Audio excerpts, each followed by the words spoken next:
Good things come to those who wait. Tama. Wait but not wait for too long. I think yun yung natin lahat. Katulad ako. Taas sa kuryente ko. We need for the long term so that we will have a more secure, more resilient, more affordable in the long term. Hi everyone, I'm Monalisa Dimalanta. I'm the chairperson and CEO of the Energy Regulatory Commission. And you're tuned in to the Power Podcast. Welcome to Power Podcast. This is a channel where you can listen to in-depth discussions of issues relevant to the Philippines energy sector.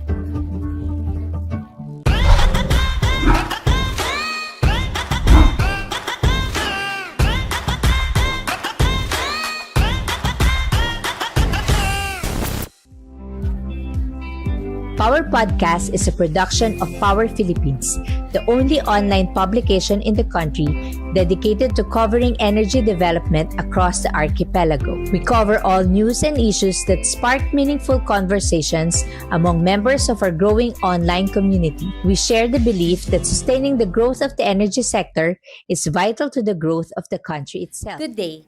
Thank you for joining us in this episode of Power Podcast.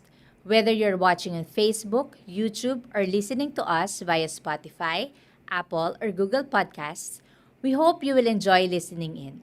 I am your host, Mai Tanglao.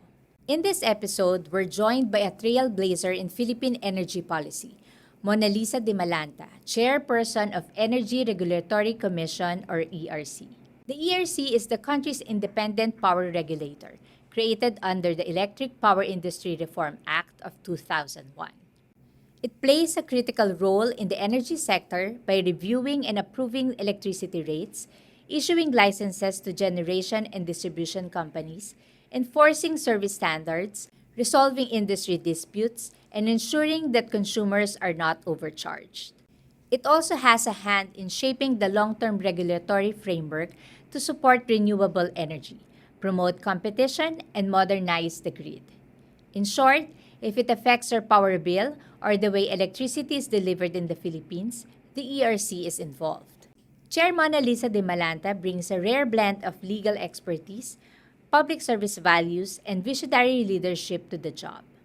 A former corporate lawyer and longtime advocate for clean energy, she has led the ERC through some of its toughest regulatory reforms, balancing consumer protection with energy transition, and ensuring policy keeps pace with the demands of a modern grid. In this conversation, we unpack her personal journey, the ERC's evolving role, and what it takes to regulate power in a country where energy access, affordability, and sustainability are top priorities. First of all, Chair Mona, thank you for accepting our request to be with us in this podcast. No problem. Thank you. My pleasure to be here. So we want to get to know you better, ma'am. So yung first question namin is, your journey sa energy sector, it's quite unique. So can you share how your background in corporate law and children's rights advocacy led you to the helm of ERC? Not just unique, but I think rising, no? That I ended up here. And perhaps I was the first person to be surprised by the turn of events. But I've been a firm believer kasi of people have said this, that I'm not the first one to say it, that you bring whatever you have gone through to the table, and you use whatever ingredients you have had, diba, in your life to make the most of whatever position you find yourself in. So I had my own plans, as you had said. I went through law school, first worked in a law firm in litigation. So I was appearing in court. I was arguing in court. Got burnt out by that work. Went to the Supreme Court and had very good training under former Associate Justice Vicente Mendoza, one of our constitutionalists in the country. And then went on to obtain my master's in law, actually in human rights, specifically children's rights advocacy in Michigan. I was all set to actually work in a children's rights NGO when I get back to the country. But EDSA DOS happened, and with the instability at that time, the funders of the NGO pulled out. So I was home and found myself without a job. the first thing that I thought of was to do what I knew what to do, which is what to be a lawyer in a law firm. So I joined the law firm, Jacinto and Santos, and that was 2001, just after EPIRA was passed. And they said, "Why don't you work on this? Your plate is empty." I was the only one in the firm who had no assignment at the time, and they said, study this law, and I suppose the rest is history. I found myself not just interested, but I was really hooked. After studying EPIRA, and then getting to know the people that had worked behind the law and the people that running the show of the power sector at the time, and I found it immensely interesting, and I continue to do so to this day. Kaya sinasabi niyo you're a late bloomer in the energy Oo. sector. Yes, yes. Kasi hindi siya pinlano from, like, some people imagine themselves on a certain Yes. in a certain industry from childhood, 'di ba? Parang gusto kong maging singer, gusto kong maging scientist, gusto kong maging astronaut. Hindi ko na imagine nung bata ako na sasabihin ko, gusto kong maging energy lawyer. Parang hindi pa nga yata na buo yung konsepto nun nung bata ako. So, yeah, it's something that definitely just happened not really late in my career, but I suppose late in the planning. What's in the energy sector that sparked your interest or kinontinue mo na lang, kinontinue yung, kumbaga, kasi I read yung assignment mo, hindi niyo naman ako yung client na Yes, yon, di correct, ba? correct. Oo. But you had another assignment and from there on, Yes. doon na nagtuloy-tuloy. Correct. Oo. So I was assigned by the firm to study that law kasi nga ako lang yung walang trabaho nun, wala pang naka-assign na kaso sa akin sa firm. So I studied the law. We made the pitch together with the name partner at the time. He had since passed on, si Dave Puyat, who has been really my mentor in practice. We made the pitch to PISAM to handle the entire assignment of privatization. We didn't get that assignment. We didn't get that mandate. But a few months after, they called us back in to say, can you take on a portion, which is studying all the PPAs, all the power purchase agreements of Napocor. There were 36 of them. And I just said, it's a small slice. Do you mind just doing this part? And we said, no problem. We will do it. Well, one, because I was really insisting with Dave at that time. This is really interesting. You're getting paid to study all these contracts that have defined the energy destiny at the time of the country. So we got that, and I think we did a good job naman. That's why they expanded slowly. Our scope expanded. So this is really one of those things. Just as my personal journey towards becoming an energy lawyer was not exactly random, but it was embracing the opportunity as it comes. So ganun din I suppose yung journey ng firm at the time, and our profession at the time. Just embrace the opportunity as they come. I think the better question is, why did you accept the job at ERC? Okay, Diba? yeah. I think that's a very sobering question. 2.5 years into the job, 'di ba? Tinatanong ko din 'yan sa sarili ko. I think the initial, well, my response is that it's really, and I know this may sound really trite, but I've been in the sector for more than 20 years. As I said, 2001 when we started as a young lawyer at the time. And somehow I've grown professionally in the industry, and also grown to love this industry. And this industry has really been something that I'm grateful for. So when that opportunity to give back, to opportunity to serve not just a client, but for the entire country to be your client, the entire sector to be your client. Because if you feel like, and I felt like I have something to contribute, then I I will gladly and humbly contribute. So that's been my perspective at the time, and continue to be my perspective despite the difficulties and challenges and criticisms that we face in this job. Speaking of contribution, that's where values come in. So, how have your personal values such as integrity and public service influenced your leadership at the ERC? I think, well, I'd like to think not just my leadership as an individual, but the collective leadership of the commission.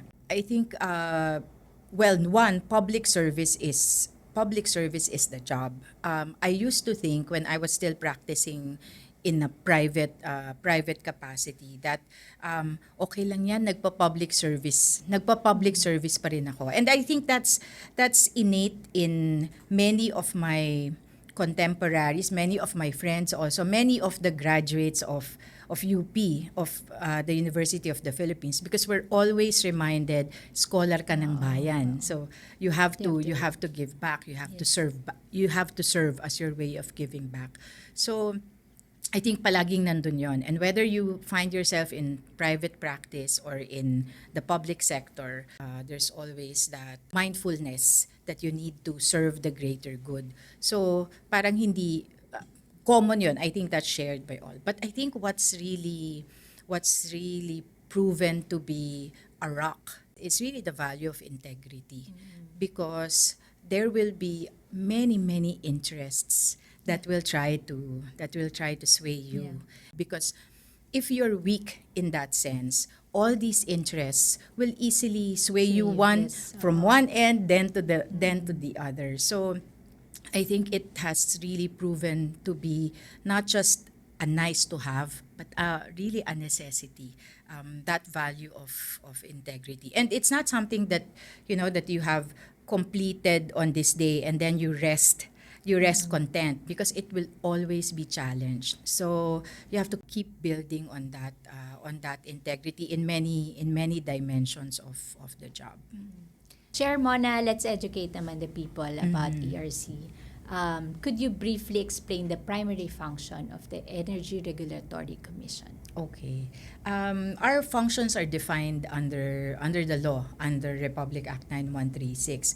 So many would think our main job is really just to set rates. That's just one of what I call the 5 pillars of our mandate. So one is really rate setting for our what we call the regulated entities, the distribution utilities, our system operator. So we set their rates. We fix what they can charge to the consumers.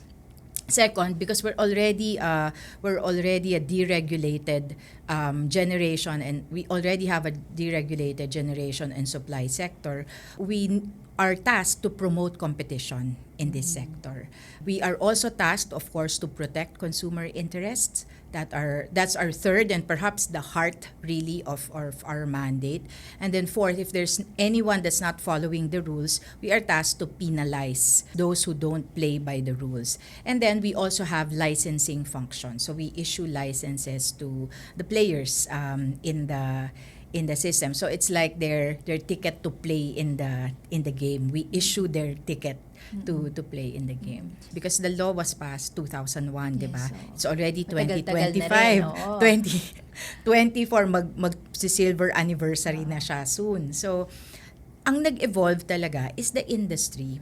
So that's why I've always reminded our people, our staff at ERC, and also remind myself how the rules were applied before, or the circumstances imagined by those rules. For example, that's passed in 2006, 2005.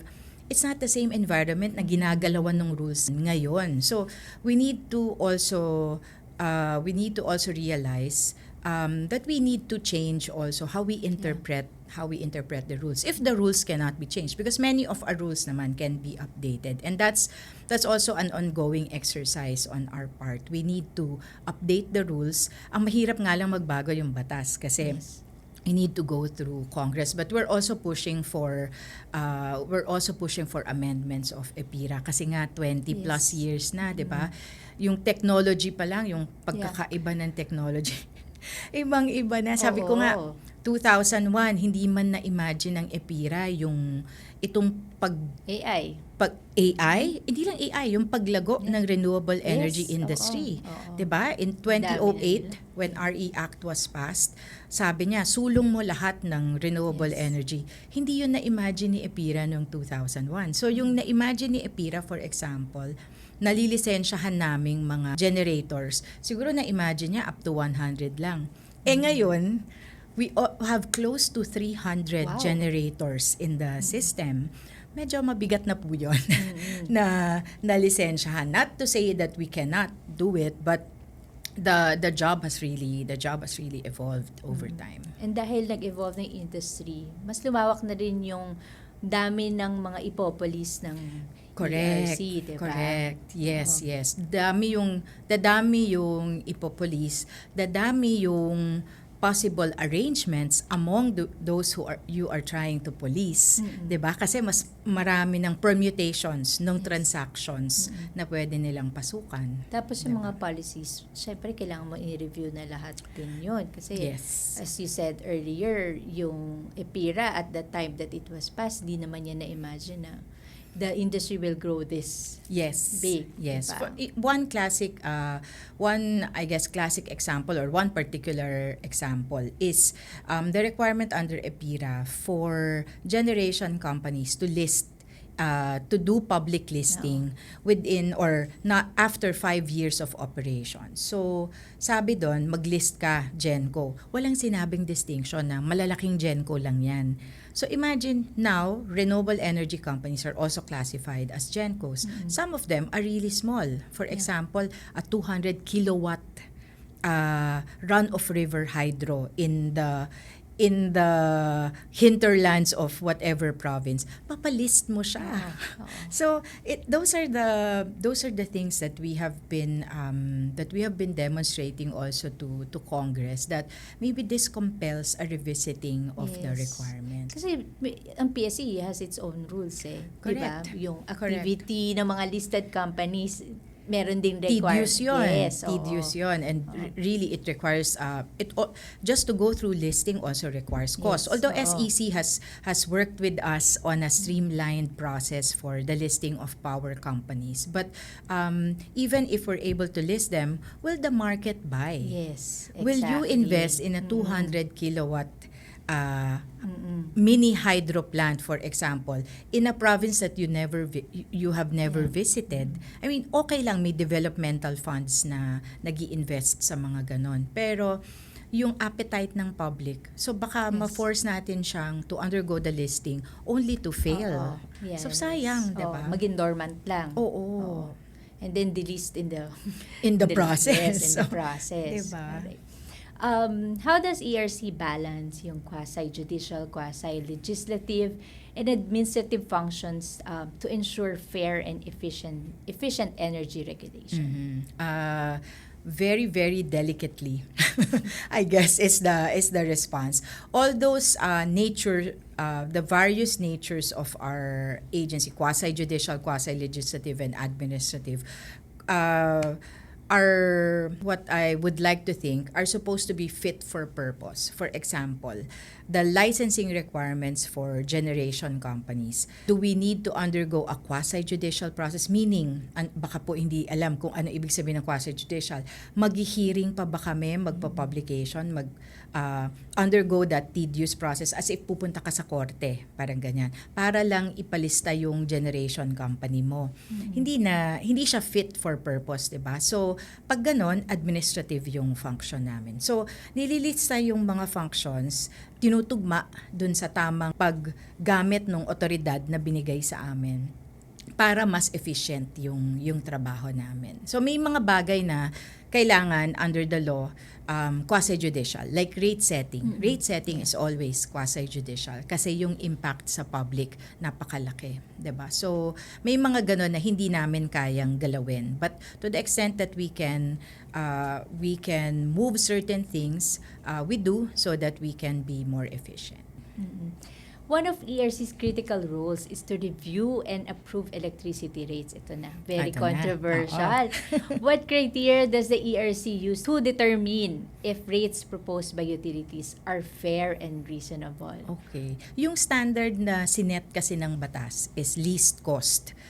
Least cost, providing supply in the least cost manner. Yun yung language ng batas. And in fact, there's a recent interpretation of this in the Supreme Court. Kahit yung sinacharge ng distribution utilities or ng regulated entities daw, ayon dun sa sariling rates ng regulated entities, ito technically hindi na siya supply. Sabi ng Supreme Court, dapat pati yan least cost. Yun yung main standard namin. It has to be least cost. Then how do you know least cost? It's really depending on the evidence that's presented. You know, I think a lot of people do not appreciate that the ERC acting on the quasi-judicial, performing its quasi-judicial functions will really need to depend its ruling on the evidence presented. So, we also sometimes find ourselves constrained na kahit na, for example, sasabihin, hindi po ito talaga yung pinakamura, sasabihin ganyan. Pero wala kaming makita dun sa ebidensya, dun sa sinubmit during the hearing, for example,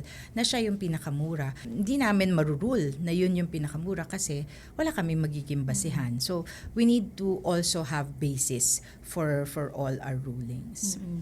How do you respond to consumers? Katulad ako, taas ang kuryente ko.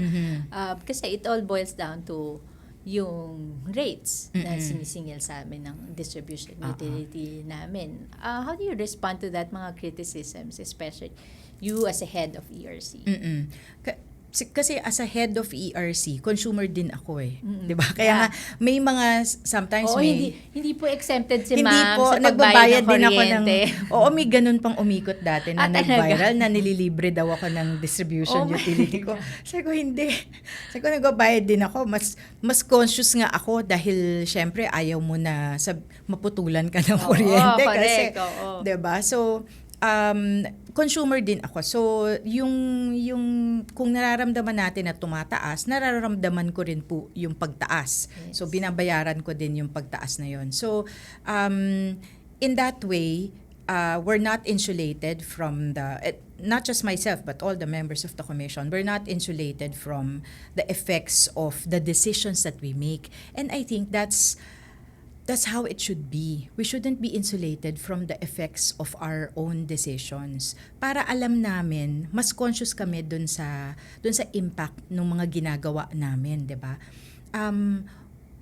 Responding to criticisms naman, hindi ko naman yun, never naman kami nag-deny na although sometimes I must say, hindi din masyado na-appreciate yung pagbaba ng kuryente. Like for the last month, actually bumaba all over Yes. in the entire, lahat nung nakakonect sa WESM, bumaba. Kasi bumaba po ng significantly yung presyo ng kuryente sa spot market. So everyone enjoyed it. But wala naman kaming naririnig din na, uy, salamat po at nagpaba.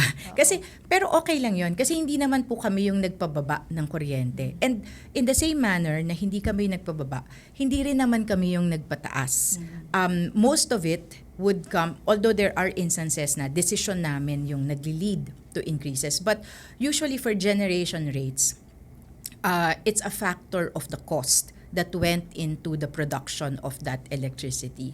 So kaya ang crucial talaga yung makapili tayo ng generation source na hindi masyadong costly yung pag-produce ng kuryente. And that's why the thrust of the government is really in moving towards renewable energy, because that's Yes. how we can be liberated from being heavily dependent on imported fossil fuels talaga. And at least ngayon may transparency in the rates na, di ba? Tapos naka-unbundled na rin siya. Oo. So, alam mo na.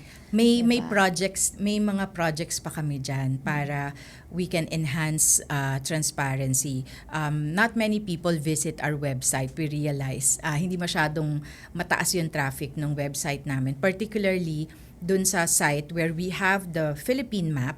And you can actually, I don't know if people are aware of this, but we have the map, and you can actually click on the region where you are to find out what's the latest rate in your Rates. region. So, Oh. sabi namin baka we can enhance pa that transparency feature Yeah. of our site and of the information that's available to the commission. So we're working on it. We've also been publishing for issuing press releases, and then starting this year on a quarterly basis on the trend of generation rates, so that we can also, consumers can become more conscious that there is really movement, and it's not always movement going up. Going up, oo. Sometimes it's actually movement going down, and it's easier to spot deviance. Halimbawa yung nakita mo buong bansa pababa except your distribution utility. Ay baka may anong nangyayari kay distribution utility mo. Oo. Binabantayan namin 'yon.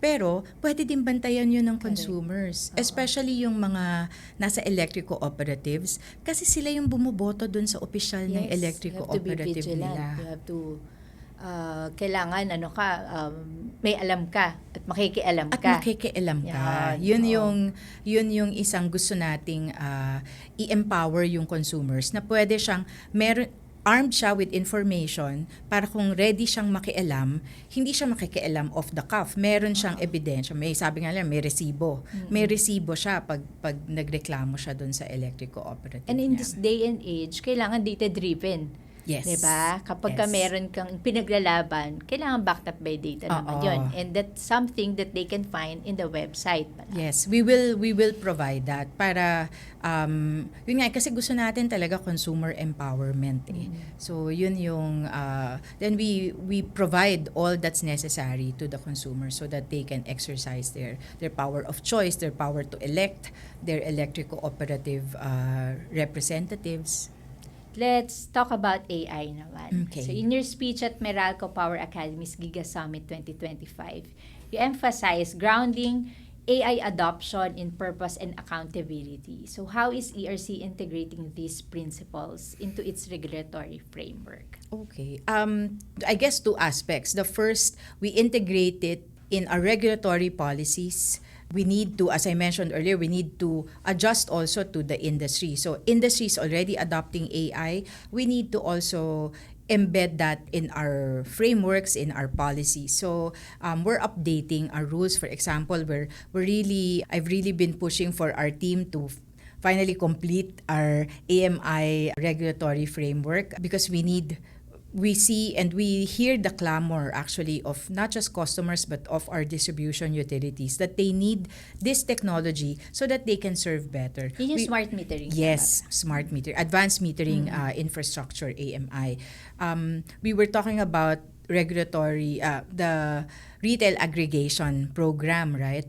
The success of the retail aggregation program will also require the ability of the RES and the DU to collate significant amount of data in a faster mode. So it also requires this upgrading of the metering infrastructure and the communication infrastructure. So that's just one example. Internally, we're also doing a lot of digital transformation efforts in the commission. It's not as fast. We're not moving as fast as I hope we could, because in government there are many rules you need to comply with. I'm really glad that we have updated our procurement rules, because for a long time that's been maybe our primary stumbling block in moving forward with the transformation. But now, there are many more modes of procurement that we are allowed to explore. Siguro nga sasabihin sa amin ng DBM, no more excuses ha. Marami ka nang pwedeng i-explore na modes of procurement. So, we're taking advantage of those modes. I think the question, everybody's question is, how is AI going to bring down power rates, electricity rates? I think number one, definitely there will be increased efficiency because if we are provided with, well, for one, pag nawala yung mga unnecessary steps, for example, along the way, or unnecessary pasahan, yan yung mga yan yung mga nakaka-delay din and nakakagastos, di ba? So, we'll see shaving of the cost. But I think more importantly, if we provide more information, which is what so far the AI that's been explored by our distribution utilities and our RES are all intended to provide more information to the customer, then our customers will be able to make better choices. And that means, kanina ko pa inuulit yung fit for purpose. They can procure, for example, customers that are now able to source directly or contract directly. They can craft their own supply contract according to their requirement. For example, sabihin, halimbawa ang profile niya ng customer, sa umaga walang tao sa bahay. Sa gabi, naka-on lahat ng aircon. So, sa umaga, kung kailan, for example, mura or during the off-peak hours, bibili na lang ako dun sa utility ko ng off-peak rates. Pero sa gabi, maybe I can contract that from a supplier that will give me a fixed rate at night para hindi ako exposed dun sa pagtaas. Ngayon, ang evening peak natin mas mataas. Ang peak rates mas mataas na sa daytime peak rates natin, ha? Talaga? Yes.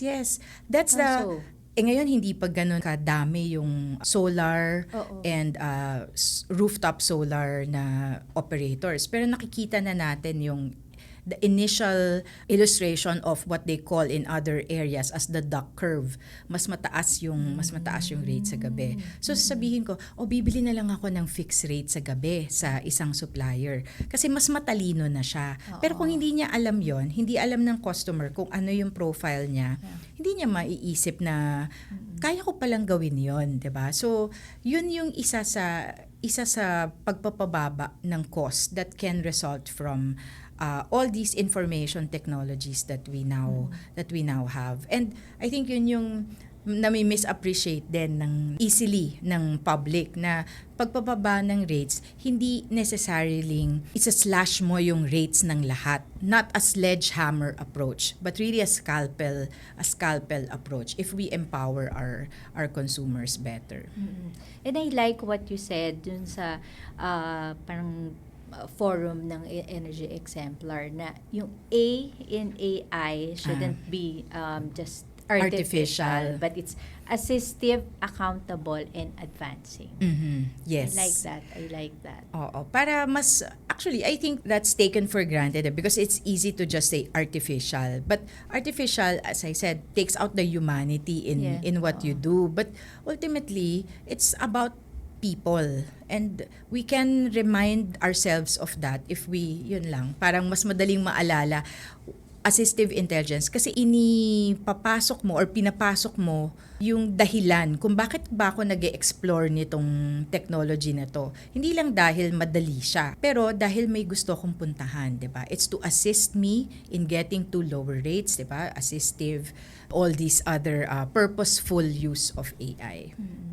Message nyo to consumers and the industry players? Siguro from the Energy Regulatory Commission, siguro we need to all realize that we know everyone's problems. They are our problems too. We were talking about high rates, high electricity rates. We also pay for our own rates. Hindi po ito lingid sa komisyon. Naiintindihan din namin yung kinaharap ng ating mga generation companies, ng ating mga regulated entities, sa ating mga retail electricity suppliers, at lahat ng problemang to, hinahanapan natin ng solusyon. Pero hindi lang po, unang-una hindi lang ERC ang makakasolve ng ng mga problemang to. Pangalawa, kailangan kapit-kapit talaga tayo. But I think more importantly, pagtulong-tulungan natin, and the goal is to keep our power rates affordable for the long haul so that we can create more jobs, we can create more opportunities. Then we have more means to pursue our own goals, our individual, for ourselves, for our families, and for our country. Yes, collective effort, makialam, and maghintay. Sabi nga sa mga anak ko sa Sesame Street, good things come to those who wait. Tama, Ayan, tama. diba? Sana wait but not wait for too long. I think yun yung Oo. natin lahat. That was ERC Chair Monalisa Dimalanta offering rare insight into the regulatory challenges and opportunities ahead for the Philippine power sector. As we move toward a more sustainable and tech-driven energy future, the ERC's role will only grow more critical, from crafting smarter policies to protecting consumer interests in a rapidly evolving market. If you enjoyed this conversation, don't forget to subscribe, share, and follow Power Philippines on Facebook and LinkedIn for more updates. For your comments and suggestions, shoot us a message on Power Philippines Facebook Messenger account or email us at news.powerph@gmail.com. And of course, stay updated on the country's energy sector by visiting powerphilippines.com and by liking us on Facebook. If you want to view this podcast again, check out our YouTube channel at Power Philippines News. And remember, energy powers everything. Let's stay informed, stay engaged, and shape the future together. Until next time, I'm Mai Tanglao.